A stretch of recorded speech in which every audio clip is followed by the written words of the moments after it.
Peygamberimizin hadislerini okumaya devam ederiz. Hem bu Allah'ın büyük nimeti. Hemşirata hadis 313. hadis an Bara. Anil Bara bin Azib. Al-Bara ibn Azib haberite قال رسول الله صلى الله عليه وسلم يوم القريظة لحسان ibn Sabit. Peygamberimiz Allah'ın elçisi sallallahu aleyhi ve sellem Qurayza degan kunni Hassan ibn Sabit degan sahabasına ayta uhjul mushrikin fe inne Cibril ma'ak. Müşriklerge şiir bilen hücum et. Müşriklerge şiir bilen hücum et. Şundaqta Cibril senin bilen. 314. hadis an Ka'b ibn Malik marfu'an. Ka'b ibn Malik haberite uhju biş-şiir. Peygamberimiz sallallahu aleyhi ve sellem aytgan şiir bilen müşriklerge hücum et. Şiir bilen hücum et. İnnel mu'mine yucahidu bi nefsihi ve maliki. Şundaqta mümin kişi özünün malı hem canı bilen Allah yolunda tırışlık ko'rsata. Vellezî nefsu Muhammedin biyedihi. Hamin anın kulunda Muhammed'nin canı bulgan zat bilen ant etem. Yani Allah bilen ant etem. Keenneme tendahuhum bin nebl. Şundaqta sin alarga di müşriklerge şiir bilen hücum etkende sin alarga ok bilen atkansıman. Sin alarga ok bilen atkansıman. Şiir meselesine kelgende yani Peygamberimiz vaktında şunday matur tilli krasnorечивый sahabeler bulgan indeler şairler hamalar inde şiir bilen şulaytırıp müşriklerge hücum yani şiiri yollar bilen alarga karata alarga karşı nişip bulgan indeler sözler ayta turan bulganlar. Şiir meselesine kelgende egerde Araplarga kelsek hatta İslamga kadar Allah subhanahu wa taala özünün dinini indirgençe Araplar arasında şiir bik keng taralgan bular. Hem Arap şairleri, alar bik güçlü şairler bular. Alar edebi tille söyleşip, bik matur tille söyleşe turan bular.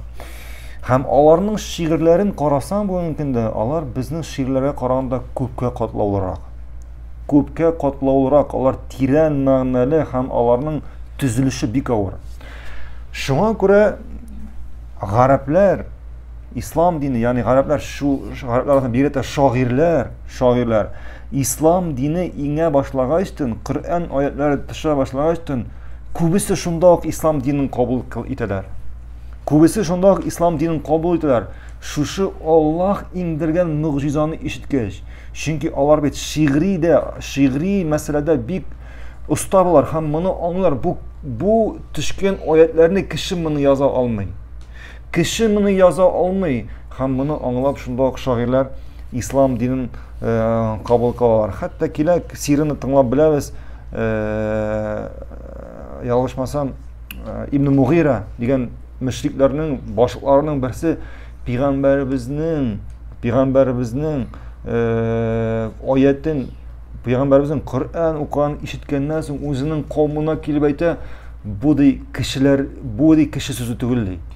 Bu kişi sözü tügül, jinler sözü tügül. Bu nindir matur sözdü. Yani Kur'an ayetlerini işitkenden soň. Şuna göre Kur'an'ı okuyan kişi Arap dilinde anlap okuyan kişi bunu anlay.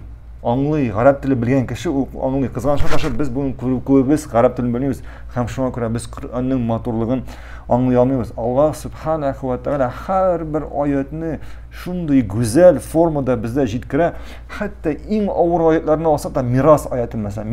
Miras meselesine kelgende anda xotınga da bulara kerak, irge degen, balaga degen, abiga degen, aniga degen hem başkasına. Eğer biz bugün özümüzün tilimiz bilen şu miras meselesini kişilere jitkirsek bizgen de yartı ton kitap yazılar kerak. Allah subhanahu wa ta'ala bir neçe ayette bunu şiiri yollar bilen, matur yollar bilen jingil, yatlarga jingil bulan formada bütün mirasından anlatıp bire. Şuna göre ne için tutaldık şiir meselesinde. Şuna göre Kur'an'ın maturluğunu anlar için nefse öğrenmek gerek. Arap dilini öğrenmek gerek. Arap dilini öğrenmek gerek. Barakallahu fikum. Devam edeceğiz.